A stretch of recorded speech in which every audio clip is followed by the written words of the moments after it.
Hello and welcome to the World Economic Forum at Davos. I am Siddharth Zarabi, and joining me now for a conversation is Smriti Irani. Here at the forum, someone who was a young global leader way back in 2015, a senior politician, very well noted for her recent work in the government, and now the chairperson of the Gender Alliance here at the forum. Smriti ji, thank you very much for joining us here today. The sun has come out and the sun is also shining on the India story here. This is one of the largest turnouts that we have seen in Davos in recent times, but clearly everywhere we go, whoever we speak to, the context for India's growth is not escaping anyone. I think that being the world's largest consumption market has its own advantages. Apart from a government delegation, you see industry captains across the forum engaging with the best of talent across the globe, especially inclined towards technology. Now that technology need not necessarily be restricted to AI, but I have seen very, very intense conversations around biotechnology and global health. There is no escaping that the forum is a place where the best of talent between policymakers, statesmen or stateswomen and industry comes together. But what gladdens my heart is that there is also room for negotiations and conversations for small businesses here. There is potentially an understanding that no enterprise is small enough to engage on. I have been a part of interesting conversations on social enterprises, given that the West now geopolitically stands extremely fractured. Those who are in the social impact business per se, they recognize that there is a need to restructure governance methodologies so that commercial capital can flow better through them, that they can scale. And such enterprises and investment partners are looking at the India opportunity. You've been here many times. I want to ask you, sometimes skeptics say, what really is the outcome of WEF? You know, there are 10 states. The union government is here. You are here yourself, and a very large industry contingent. Just for the benefit of those who might not fully appreciate the significance, is it okay to have any doubts about the outcomes that can be generated from such an event? So, Siddharth, I've been at the forum not only as a YGL, but I've also been at the forum as a cabinet minister and now in my personal capacity. And from three lenses and three perspectives, I can say only this. This is a convergence of investment opportunities where you can clearly identify intent, where you can clearly exhibit leadership capacities in your country, and where you can clearly be measured on how administratively you've delivered on promises. That in India, in the recent times, in the last decade, we've seen Prime Minister Modi deliver on issues of technological governance, on issues of monetary policy, which is more flexible given the challenges that we have seen, especially in the last 6 years globally. I think that the Prime Minister, in fact, has set the agenda. It is incumbent upon us Indians to present it so that we can collect and assimilate more opportunities from an investment perspective for our country. I'll give a very small example. Yesterday we had, and because my lens here is completely focused on gender, and I don't do rights-based conversations, my whole intent is to create opportunities for enterprise and economically impact back home. We've had an announcement of a $40 million investment in Ayush. For women's health, hormonal health, brain health, bone health. Now, these are announcements that never happen at the forum. But are we limited to just announcements? No. Our intent was that we have female leadership in the enterprise. The pharmaceutical company one engaged with has ensured that there's a female leading. So that's a one tick for me as somebody who's a gender advocate here. The other is that the Prime Minister's intent was that issues such as our traditional medicine systems, Ayush, Ayurveda, find a global platform. So it's a win on that checklist as well. We are here to bring together investors so that women who own small businesses in India get not impact funds, but actually have investors who can invest in institutions that combine profit and purpose together. So we are here to raise $100 million, of which we've already raised $2 million in the last 48 hours. And that money flows to women-owned businesses which are small, who will never find a place, let's say, at a forum such as this, who will never sit at the table of money. We are taking that money to them. So it depends on the Indian who engages at this forum. What do you take back home? Absolutely, and I'm glad you made that clear. Let me also take this context in terms of how India is viewed in terms of its political stability. There's been criticism of the Ladki Behan Yojana, which is very clearly to empower women, having a negative impact on the fiscal. But yet you see real social outcomes, health outcomes, education-related outcomes on account of some money being available to women to spend on.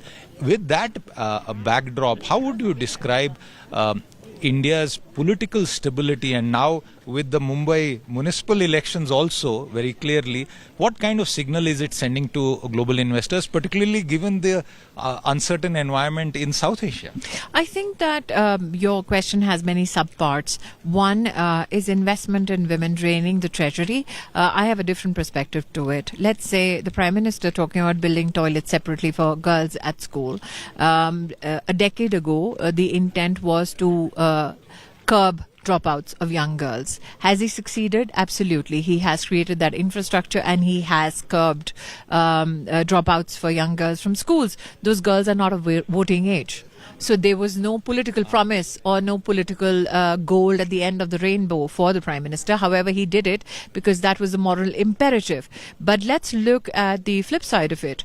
If I invest something in women's small enterprise, you remember you've had institutional memory from the financial markets in our country, and one of the very rare ones in reportage in the financial world in our country. Women before 2014, there was an outcry about them not receiving enough fiscal support to start small businesses because they did not have fixed capital assets, that they did not have uninterrupted work cycles. And that's when Mudra came in. It was not a gendered fiscal policy. However, it was a policy that worked for women, and 70% of the offtake was done by women. Now when you talk about Ladki Behan and you look at numbers from the industry where rural economy is seen a surge, especially in the FMCG self-care segment, Absolutely. where do you think that money is coming from? So even if some people mistakenly credit it as a dole, has it increased purchasing power in our rural economy? It indeed has, and industry has evidenced it. A quick follow-up on that. In terms of women's participation in the workforce, I ask you this question in the backdrop of the new labor code that is rolling out even as we speak.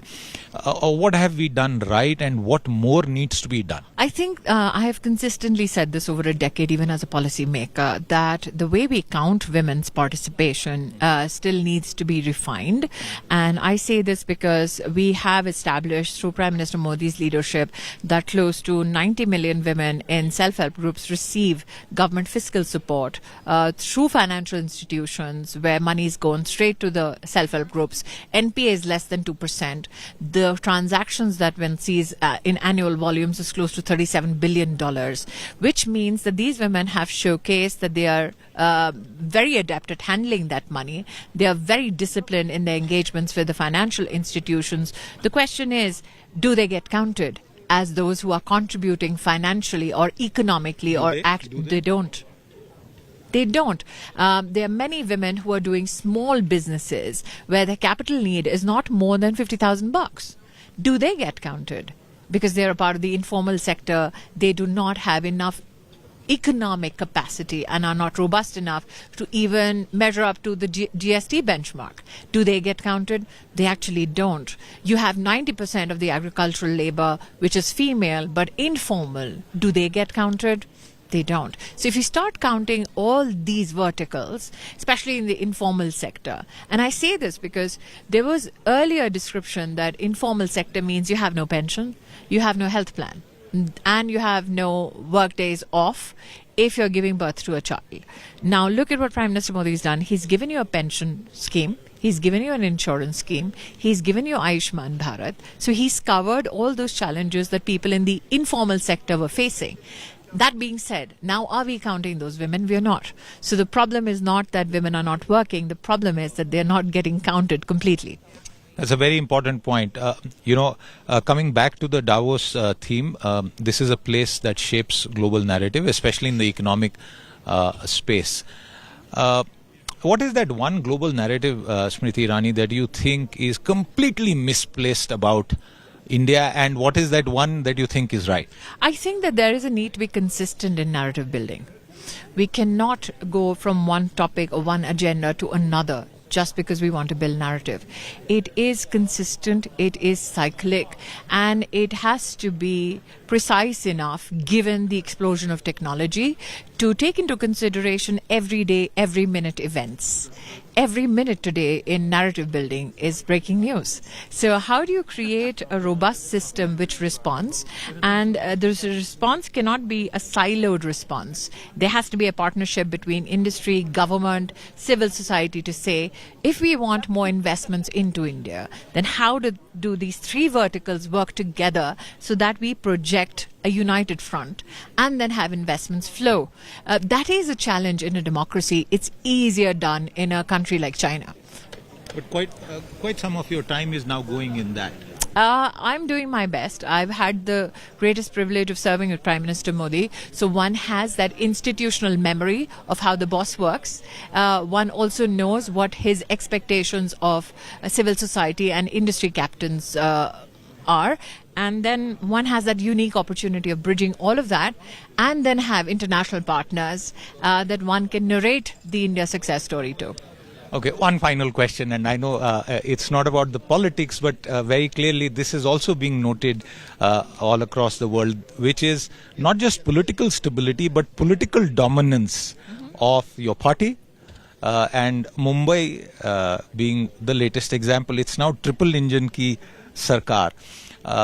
Delivering on those expectations, not within India, but globally, that there is cohesion and political cohesion in execution. How significant is that, Smriti Irani? I think given our bursting population, given that there is a huge desire to urbanize life a lot, given that system, especially in a city like Mumbai, which is where I got my first economic break, I recognize that many oscillate to cities because there's a presumption about the pot of gold that is waiting in that city, and that the city's infrastructure then is strained. So while Prime Minister Modi at the center has provided for a policy architecture where capital can flow not only from the treasury but also have private participation, there is much that can be done. I recognize that from a political party like the Bharatiya Janata Party, there is huge expectation because the standard has been set by none other than Narendra Modi, and there is an expectation that down the line, as it percolates,